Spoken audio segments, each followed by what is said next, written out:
अतिरिक्त समय उनको फॉर्म अप्लाई करने का जो है समय कोर्ट का आदेश आया है। पटना उच्च न्यायालय के मुख्य न्यायाधीश के बेंच में ये मामला गया था। निश्चित रूप से कि आपकी ग्रीवांसेस नहीं है और अभ्यर्थी बिल्कुल चाहते हैं, बड़ी संख्या में जो एसटीईटी का आवेदन करने वाले अभ्यर्थी चाहते हैं।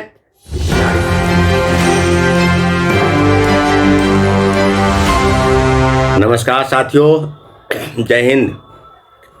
निश्चित रूप से अभ्यर्थियों की ग्रीवांसेस लगातार बढ़ती जा रही है और आपने देखा होगा कि कल माननीय उच्च न्यायालय का एक फैसला आया है और उच्च न्यायालय ने स्पष्ट तौर पर कहा है कि जो एसटीईटी 2025 का जो विज्ञापन है और जो आवेदन की तिथि है उसमें कहीं ना कहीं उसको एक्सटेंड किया जाएगा और 8 दिनों का अतिरिक्त समय उनको फॉर्म अप्लाई करने का जो है समय कोर्ट का आदेश आया है। पटना उच्च न्यायालय के मुख्य न्यायाधीश के बेंच में ये मामला गया था और निश्चित रूप से पहले ही हियरिंग में सारी चीज़ें बिल्कुल क्लियर कर गई है। बीएससीबी को एक पत्र भेजा गया है कि कम से कम जो 27 तारीख यानी 8 ही उसकी अंतिम तारीख थी, उसको कहीं ना कहीं 5 अक्टूबर तक एक्सटेंड किया गया।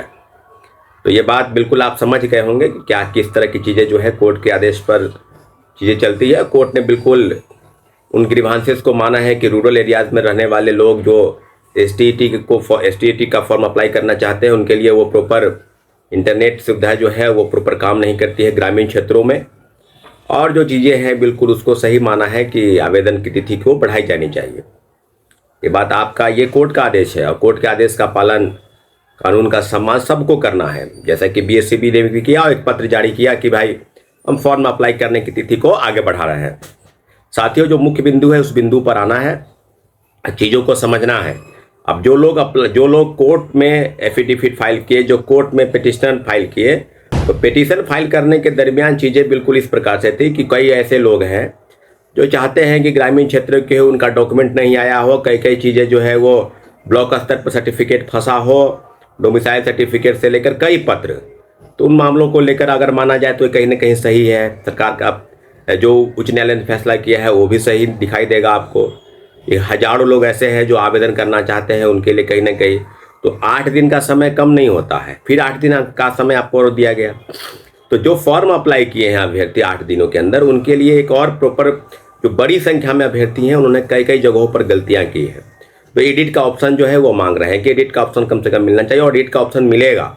फॉर्म भरने की आखिरी तारीख के बाद एक या 2 दिन आपको मिलेगा कि आप एडिट करके जो भी संबंधित कार्रवाई, जो भी संबंधित गलतियाँ आपने की है उसको सुधार करके आप फाइनली जो है सबमिट करें, वो सारी चीज़ें आपको मिलेगी। लेकिन अब जो चीज़ें ये हैं कि सिर्फ एसटीईटी का भी बात नहीं है अभ्यर्थियों को। अब हम यही बात कहना चाहते हैं कि कुछ शरारती तत्व हैं, कुछ ऐसे लोग हैं जो एसटीईटी का विरोध करने वाले लोग हैं, वो बस आपके मुद्दे को सिर्फ एसटीईटी तक ही उलझाना चाहते हैं कि आप उसी एसटीईटी 25 में उलझ के रहिए। क्या आपको मतलब नहीं है, क्या आपकी ग्रीवांसेस नहीं है और अभ्यर्थी बिल्कुल चाहते हैं, बड़ी संख्या में जो एसटीईटी का आवेदन करने वाले अभ्यर्थी चाहते हैं कि टीआरई 4 में उनको मौका मिले। ये हम लोग का डिमांड रहा है। इसके पहले भी अभ्यर्थी कोर्ट गए थे, आपको पता है, लेकिन हमने उस मामले को दबा दिया। इसलिए दबा दिया कि सरकार के संज्ञान में जब चीज़ें जाएंगी कि कोर्ट में ये लोग गए हैं, अभ्यर्थी गए हैं, तो चीज़ें बिल्कुल वहीं से ख़त्म हो जाएगी। अभ्यर्थियों की डिमांड को सुना नहीं जाएगा। यह स्पष्ट तौर पर कहा जाएगा कोर्ट का आदेश आने दीजिए, फिर हम चीज़ों को आगे बढ़ाएंगे। कोर्ट के आदेश का भी पालन हो रहा है। कोर्ट के आदेश ने स्पष्ट कहा था कि बीएससीबी को कि फॉर्म भरवाइए, लेकिन हुआ कुछ नहीं। उस समय कुछ नहीं चल रहा था। अभ्यर्थियों के बड़े आंदोलन के बाद सारी चीज़ें सुलझी। इसमें कोर्ट का कहीं कोई रोल नहीं है कि फॉर्म भरने को लेकर। और अभी जो डेट एक्सटेंड की गई है ये कोर्ट का आदेश है और पहले ही तारीख में, और अगली तारीख जो है 31 तारीख को होगी, 31। तो उसमें जो है ना क्या होगा नहीं होगा, लेकिन आदेश बिल्कुल चला गया है। मैं आपको बता दूं कि एसटीईटी के जो अभ्यर्थी हैं बिल्कुल भली भांति समझते हैं कि टीआरई 4 में जो सीट कटौती हुई है, सीट कटौती के पीछे जो कारण है वो ये है कि न स्टेट न टीआरई 4 कुछ नहीं कराना चाहती थी गवर्नमेंट ने सब मामलों को एक तरह से खारिज कर दिया। लेकिन बड़े आंदोलन हुए एसटीईटी को लेकर और सरकार झुकी, शिक्षा मंत्री के सुर बदले और निश्चित रूप से हम लोग की डिमांड बिल्कुल सही थी। साल में 2 बार एसटीईटी कराने का फैसला आपका है, आपने एक बार भी नहीं कराया, ये भी फैसला आपका है।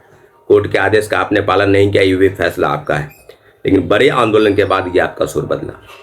तो अभ्यर्थियों से बार बार आग्रह किया जा रहा है और निवेदन भी है कि सीट बढ़ाने को लेकर यथोचित जो भी प्रयास किया जाए उस सब में बढ़ चढ़ के हिस्सा लीजिए। और सीट बिल्कुल 1/4 नहीं, 1 लाख तो 1 लाख से कम मंजूर नहीं।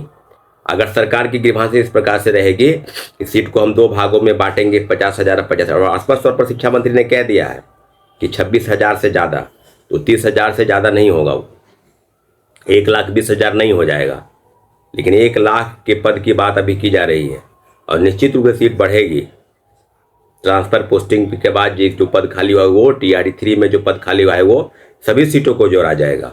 दोबारा शिक्षा विभाग ने तमाम जिलों के पत्र वापस कर दिए हैं और फिर से रोस्टर क्लियर करने की बात कही जा रही है। तो STT वाले अभ्यर्थी जो हैं अब 8 दिन और फॉर्म भरिए आप, फिर उसके बाद एडिट का ऑप्शन मांगिए। तो आप पूरे दिन आप फॉर्म ही भरते रहिए, आपको मतलब नहीं रहेगा कि TRD 4 में क्या होगा नहीं होगा। ये आप समझ लीजिए कि कौन से लोग हैं जो फिर दोबारा कोर्ट गए थे। ये वही लोग हैं जो STT के मुद्दे को फंसाना चाहते हैं। वो चाहते हैं कि TRD 4 में आप शामिल ना हो, आप फॉर्म ही अप्लाई करते रह जाए आप। लेकिन इन सब चीज़ों से बचना चाहिए था। मैं बार बार कह रहा हूँ, बिल्कुल गलत फैसला है कि कोर्ट जाना, लेकिन कोर्ट के आदेश का सम्मान है। आप 5 अक्टूबर तक फॉर्म फिर से अप्लाई करें। कई हज़ारों लोग छूट गए होंगे, मुझे नहीं लगता है कि छूट गए होंगे, लेकिन अगर कोर्ट का आदेश हो तो आप फिर फॉर्म भरिए, भरते रहिए फॉर्म, फिर एडिट का ऑप्शन मांगिएगा। कई चीज़ें हैं जिनको लेकर इस तरह की चीज़ें हैं, और अभ्यर्थियों से बार बार आग्रह और रिक्वेस्ट किया जा रहा है कि आंदोलन को लेकर जो भी गतिविधि, अभी देखिएगा कि TRD 4 के पहले कई कतार मामले में है। BTET CTET मामला है, LET का मामला है, एज रिलैक्सेशन का मामला है। सब मामले को लेकर सरकार कहीं ना कहीं एक तरह से कहा जाए तो बिल्कुल अलग दिशा में काम कर रही है। CTET की परीक्षा जुलाई में होने वाली थी, वो नहीं हुई। 125 और 628 कि शिक्षक बनने के लिए आपको DLED और BTET या CTET पास होना है, परंतु अभी तक वो मामला बिल्कुल अधर में है। LET का मामला अलग है। कल दोनों मामले को लेकर प्रोटेस्ट हुए थे। कोई विशेष पहल निकल के नहीं आएगी। आप समझ लीजिए कि 6 तारीख के बाद कभी भी अधिसूचना जारी हो सकती है। चुनाव आयोग का दौरा है, सभी जिला के जिलाधिकारी और SP को पत्र भेजा गया है। अपने अपने तरीके से चुनाव की तैयारी में सारी चीज़ें बिल्कुल मशीनरीज जो है वो लग गई है। तो 6 तारीख के बाद कभी भी चुनाव का अधिसूचना जारी, जो करना है आपको दुर्गा पूजा के बाद जो 4 दिन 3 दिन समय बचेगा उसी में आपको करना है। और LET को लेकर भी कोई विशेष पहल दिखाई नहीं दे रहा है। BTET का मामला अलग चल रहा है, एज रिलैक्सेशन का मामला अलग चल रहा है। इसलिए STT के अभ्यर्थियों और सारे अभ्यर्थियों का एक आग्रह है कि सीट बढ़ाने को लेकर जो प्रोटेस्ट चल रहे हैं उसमें बढ़ चढ़ के हिस्सा लीजिए। और कहीं भी जिलों में अगर विरोध प्रदर्शन हो रहे हैं, धरना प्रदर्शन, मार्च, कैंडल मार्च, सभी चीज़ों में सभी लोग शामिल होइए, क्योंकि सिर्फ स्टेट परीक्षा देना आपका उद्देश्य नहीं, आपका उद्देश्य है TRD 4 में शामिल होना। और स्टेट के अभ्यर्थी और तमाम अभ्यर्थी जो CTET BTET पास हैं, DLED कर रखे हैं, सबका एक ही आग्रह है कि सीट कटौती बर्दाश्त नहीं, वो सीटों की संख्या 1 लाख से कम होना नहीं चाहिए। और निश्चित रूप से सभी चीज़ों पर हम संज्ञान लेंगे। और जस्ट अभी जो तैयारी चल रही है दुर्गा पूजा के बाद एक बड़े आंदोलन की तैयारी चल रही है, आपको सब पता हो जाएगा साथियों। बहुत बहुत धन्यवाद।